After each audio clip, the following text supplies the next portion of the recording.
Hi guys, I hope you are well. Welcome back to my channel.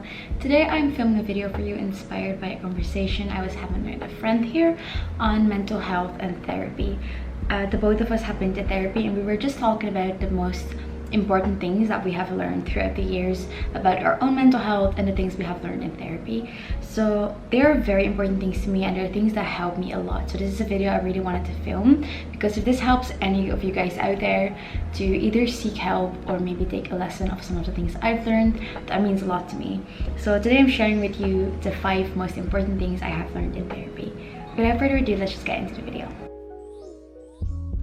So I made a little list in my notebook with 5 most important things, and the first thing I'm sharing with you guys came up really quickly while I was having a talk with a friend about this.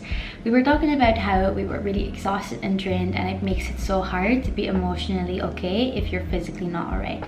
So what I wrote down is if you do not take care of your basic needs physically, you cannot expect your body to mentally be strong.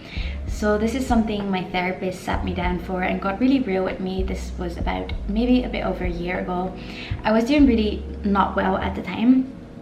And I was sitting in front of him and explaining to him that I felt like I had no emotional barrier at all. I was just so on edge all the time. Everything could set me off. I felt very not in control of my emotions. I felt very, very overwhelmed. So this is really a tip that it's really important because I feel like everybody, even if you feel like you're overall mentally pretty stable, we all have moments that we feel really overwhelmed. And it's really good that he said to me, you know, Chaska, you're saying you feel overwhelmed, you cannot control your emotions, you feel like everything's just happening to you and you kind of don't know where to start, but are you sleeping? Are you eating enough? Are you taking care of your basic needs? And for me that was really a wake-up call because I had some very self-destructive behavior going on. So the worse I started feeling, the less I would sleep, the less I would eat, which would only like make my first problem even worse, obviously, because it would just tire me out more. So this is my reminder to you that if you feel overwhelmed and you feel like you're mentally like really sensitive, on edge, be real with yourself and start going back to the basics. Take a full week to prioritize sleep. 8 hours of sleep, 3 meals a day. Are you drinking enough water? Are you taking care of yourself? As well, what's very important is try and not drink alcohol or use any substances that might add to the tension. And really like take it back to the basics. And then after a week, I would always really feel like I would feel so much more at ease and in control, because we cannot ask our bodies to be a barrier for all the things we have going on up here if we don't fuel our brains. Like biologically speaking, our brains need fuel to work properly, to work in the right way, to be able to have a certain calmness and think about things in a more rational way sometimes. So if you're not fueling your body with the right stuff, you cannot expect your body to be that for you. So just make sure that you take care of yourself in those basic ways first, and then the rest will come second. The second thing I wrote down is something that is very important to me and something I've struggled with for a very long time. I am a person that finds it very hard to put myself first. I just care about other people a lot. I don't think there's anything wrong with that, obviously. And this is with friends, in relationships, in a lot of circles and aspects in my life. And it was a really liberating and good thing for me to hear when my psychologist told me that my need, like to constantly fulfill other people's needs, was really going at cost of my own. So there would be a lot of situations in which I would think, right, this is what I feel like I need right now, but if this other person needs something else, I'll just do that to make them feel better. As you grow older and develop relationships, more intimate relationships with other people, it is just very healthy to have boundaries. Just in your family as well, with your parents, just make sure that your needs are just as important, at least. And I know that is something I guess in the back of my mind I always knew, but it's really good to be reminded of that every now and then, and especially because I would feel really guilty if I would pick myself over someone else, or if I had to say no to people, or I was doing something that was actively making me unhappy because I knew it would make someone else happy. And that's basically the main problem right there. And I would get that a lot, and I think it's a very good reminder that you do not need to feel selfish or guilty for deciding that you need to stop doing that certain thing only because it makes someone else happy, while it's actually making you unhappy. So if you're struggling with this as well, if you find it really difficult, I am telling you right now, setting you free of your guilt, that it is so healthy and normal and necessary to think that your needs are just as important as someone else's, and there's no need to feel guilty to take care of yourself first. Third thing I've written down, I was actually talking about to my boyfriend this morning, and as well last Thursday, I think, I went for a walk with a friend on the beach, and we were speaking about this again, things we've struggled with, things we grew in a lot as well. And this is definitely something I grew in a lot as a person, but something that has literally probably been my biggest challenge while I was going to therapy, which is being judgmental. And not only over others, which for me wasn't the biggest problem, but over myself. So the third thing that I wrote down in my notebook is, do not be so judgmental over the things you feel, you think, and the way you behave. I was literally just saying it this morning, I'm very much the person that would feel something and think, am I even allowed to feel this? Is this justified? What would other people think about me feeling this way? Or I'd have a certain thought and think, does this make me a bad person for thinking this? Am I selfish? Is this the right way to think? So you have a constant ongoing conversation with yourself, thinking something, judging it, feeling something, judging it, and that is really, really tiring in the first place, and it really, really sets you free to start working on basically not being so hard on yourself. And I feel like in therapy, not only I learned to basically cut myself some slack on that side, but going through your own thought processes and seeing that a lot of things come from good intentions has really helped me as a person to not be so judgmental over other people. It's easy when someone behaves a certain way that comes across as really negative to you. It's easy to think that that person just must be really mean, or they must just not be a nice person, or think any mean things about them. But I feel like going through your own process and trying to be not so judgmental over yourself helps to think in other people, maybe the way they're expressing something is only because they do not know better. And I think that's a very healthy and good thing, and it would help so much if all of us could do that more, because everybody is fighting a battle you don't know about. And if you get more in tune with your own without judging yourself, it's also easier to see other people's battles maybe in the way they behave and not judge that so fast. Very important thing I've learned, not only for myself but for others as well, and it's really something I would like to give out to you guys as well. Just try and not be so hard on yourself, and in some situations don't judge another person so fast for the way they are behaving, and think about how you probably have also done things that came from a place of maybe pain or something else that would seem very negatively to other people, why you didn't mean it that way. The fourth thing I wrote down is a very important one to me, and this is something my psychologist taught me in the very beginning of our therapy, and it's also something that has a lot to do with mindfulness.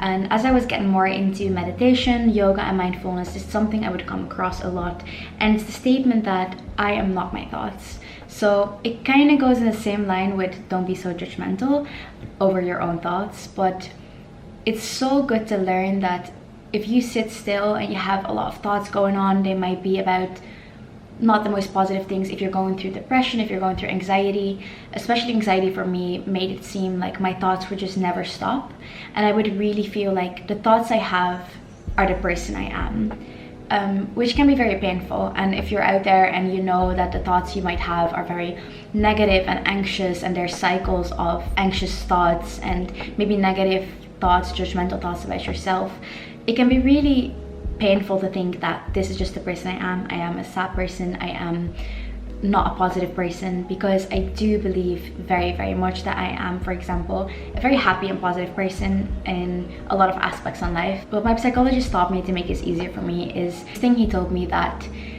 if you think of your mind as a blue sky, it has helped me so much because it's something you can think back on if you're having a hard moment. So if you think of your mind as just a blank, like nice and clear blue sky, and thoughts pass by the way a cloud would pass by. So every now and then you just get a cloud and you can't help that cloud. The cloud just comes and it goes, it comes and it goes, and that's the way thoughts often work. There is not much control we have over the things that come into our minds. So clouds come and go, clouds come and go, and the sky stays the same. So your mind, what you are under that, the person observing your thoughts, is the same person. And he would say to me, if sometimes you feel like there's only clouds. Like if you have a very stormy, thunder, dark sky, and you might feel that now the sky has just become that, remember that after those clouds will pass, or even while they're there, the blue sky is still behind it. And this is something that helped me a lot, especially in the beginning of therapy, when I really needed to sort of constantly tell myself things again that my psychologist used to tell me, is just think about the blue sky, just think about the blue sky behind the clouds. And I hope that if you have a very anxious mind, if you feel overwhelmed by your thoughts a lot and feel like that's just what you are, all those things you're thinking in that moment, remember that really, really dark clouds and really dark thoughts might pass. They might make it seem like there's no blue behind anymore, but the person you are will always be behind there. And I hope that can really help you the way it helped me. I made a little between 4 and 5 because I was actually going to list 5 things, but there's a little side note that my psychologist obviously not actively taught me, but what therapy has really taught me is that it is so good to have a place to cry. And I know that not everybody is as comfortable with crying. I used to have a really hard time crying in front of people. Of friends, I don't know, like my friends, I have really caring, really loving friends, and I try and definitely be a very caring and loving friend, but I would often only be able to do that part for them. So to comfort my friends, to be there for them, to listen to them, and whenever they wanted to do that for me, I wouldn't let them because I just felt so uncomfortable. I couldn't let my guard down. I couldn't tell them I was in pain. I couldn't cry in front of other people feeling so uncomfortable. And therapy has really taught me, not willingly necessarily, but just by going through therapy and having to at one point face your emotions and sitting in front of someone and just having to let go. It has really taught me that it is really important to have a place to let go. And unfortunately, I do know that not everybody out there has someone they can go to, but do not be afraid to reach out, because I knew I had people I could go to, but I was just too scared. I was holding back. So if that's the case for you, try and reach out to your friends more, because they're probably want to help you. If you feel like there's no one, there's a lot of helplines that you can call if you ever feel like you need someone to listen to you and you don't feel like you can do that in your inner circle or with people you know maybe.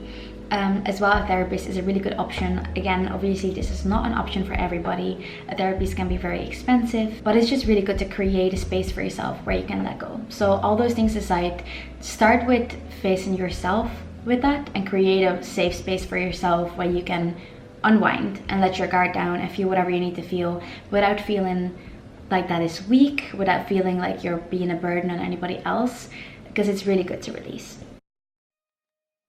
The last thing I wrote down is something that's really important I wanted to say for last. And I was actually watching an interview of Dr. Phil with Sophie Turner talking about mental health, and I'll also link that down below. It was really, really good to watch. And he quoted this thing saying, "Monsters only live in the dark." And that really spoke to me because it's something that my therapist has told me before. So what I wrote down is that before you can go through something or fix a problem, you have to acknowledge that it exists.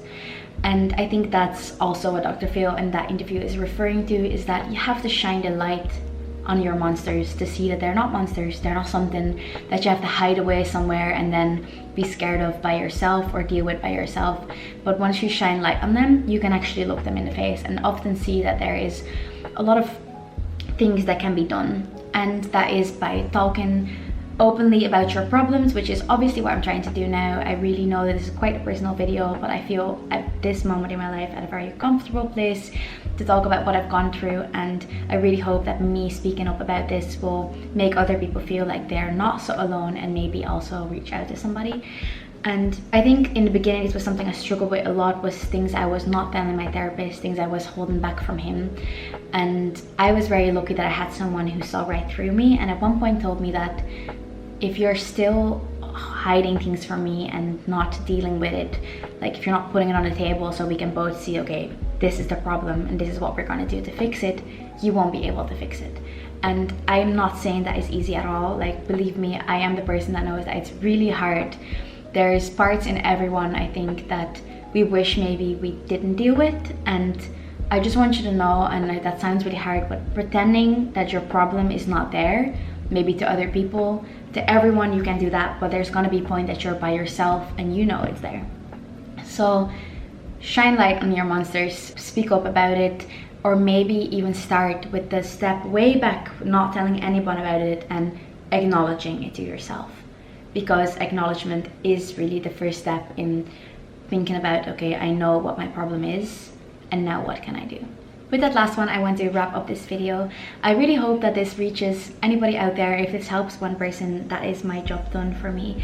And I think speaking up about things like this is very important. I hope when you're watching this, you know that going to therapy, there's no shameful thing about that at all. If I hadn't gone to therapy, I would not be where I am today, which is feeling very comfortable about sharing things like this and hoping I can help someone else with that. Again, I hope these 5 tips or life lessons I got from therapy helps you guys in some way, and I hope you take good care of yourself. If you like this video and you want to see more of my upcoming videos, make sure to subscribe to my channel and like this video. The more we start speaking up about mental health, the more people it will help, I hope. This was it for this video, you guys. Be kind to yourself, take care of yourself, and I see you in my next video.